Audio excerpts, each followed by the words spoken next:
Welcome to Dialectical Behavioral Therapy Orientation.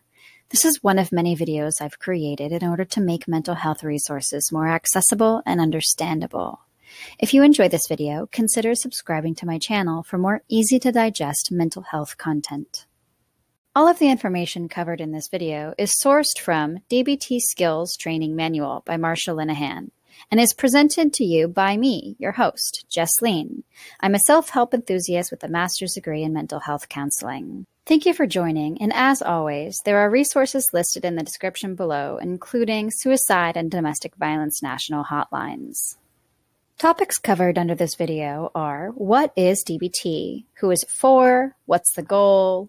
Dialectical and biosocial theory, emotional dysregulation and DBT skills, what the heck are DBT skills, and the effectiveness of DBT. DBT stands for Dialectical Behavioral Therapy. Dialectics is a way of both viewing things and a treatment approach. Behavioral therapy is an approach for changing unwanted behaviors through examining thoughts, core beliefs, and is action-oriented. DBT was created by Dr. Marsha Linehan and is an evidence-based treatment. DBT was originally created for people who are chronically suicidal and who are diagnosed with borderline personality disorder.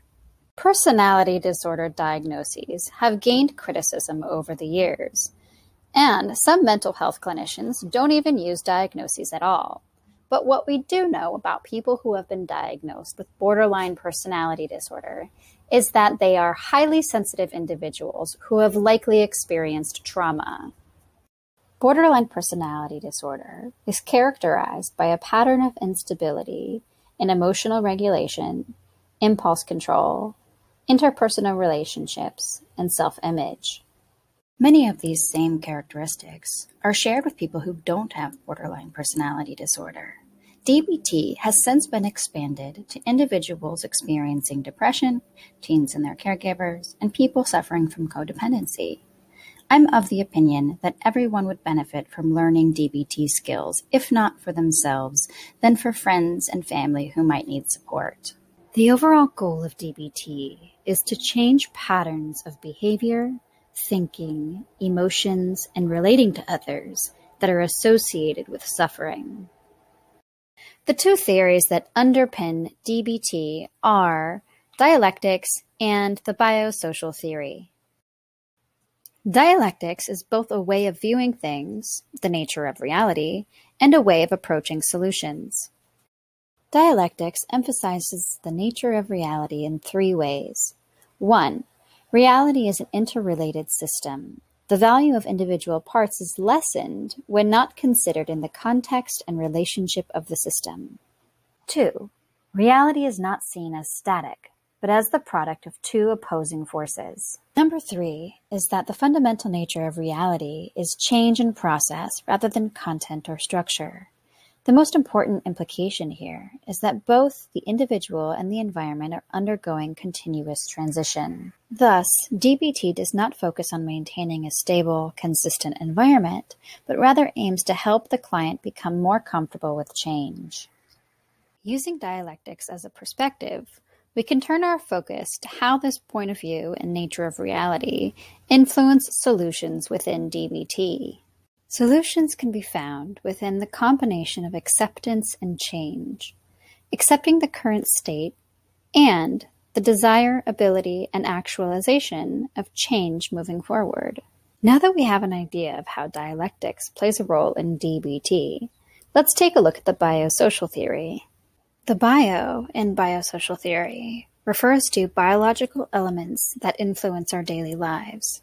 This includes things we are born with, both as individuals and as human beings, as well as how our brain develops in early childhood.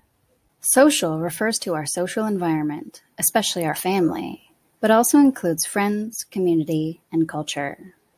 There are a handful of biosocial elements that are specifically involved in the development of emotional regulation, including high emotional sensitivity, high emotional reactivity, slow return to emotional baseline, and validating or invalidating social environments.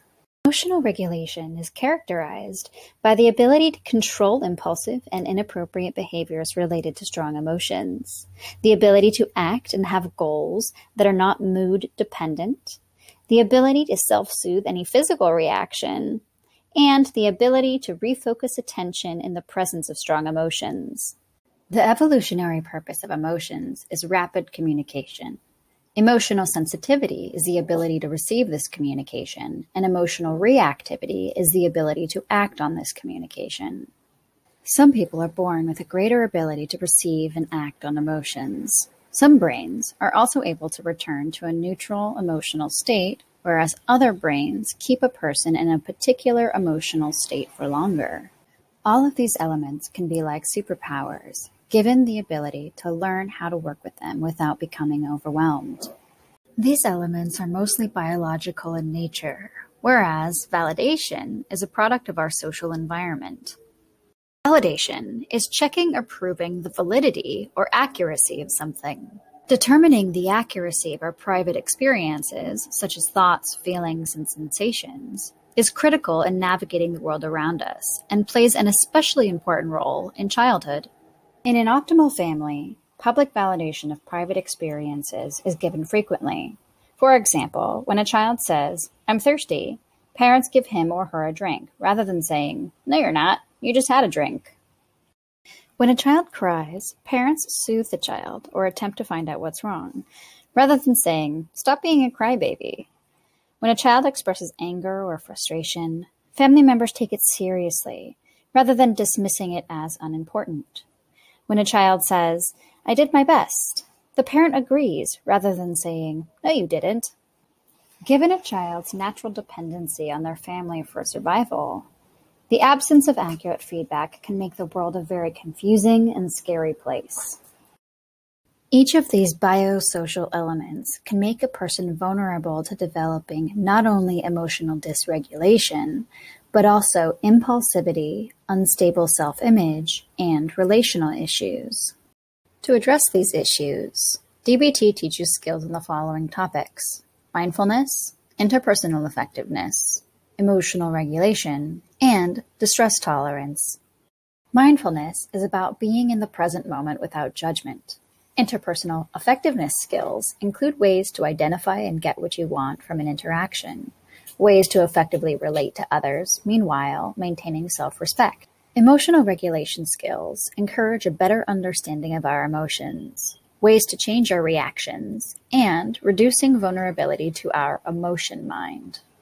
Lastly, distress tolerance guides us through crisis survival skills, such as how to regulate our body chemistry, and reality acceptance skills. The last question on our list is DBT effective?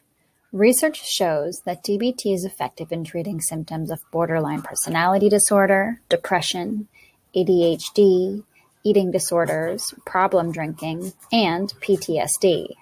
To summarize, DBT targets thoughts and behaviors using a dialectic approach and framed by a biosocial lens. It's useful for people suffering from issues with emotional regulation, impulse control, interpersonal relationships, and self-image. By utilizing DBT skills in mindfulness, interpersonal effectiveness, emotional regulation, and distress tolerance. And that, my friends, is the end of this video on DBT orientation. Thank you for watching, and be on the lookout for more DBT-related videos.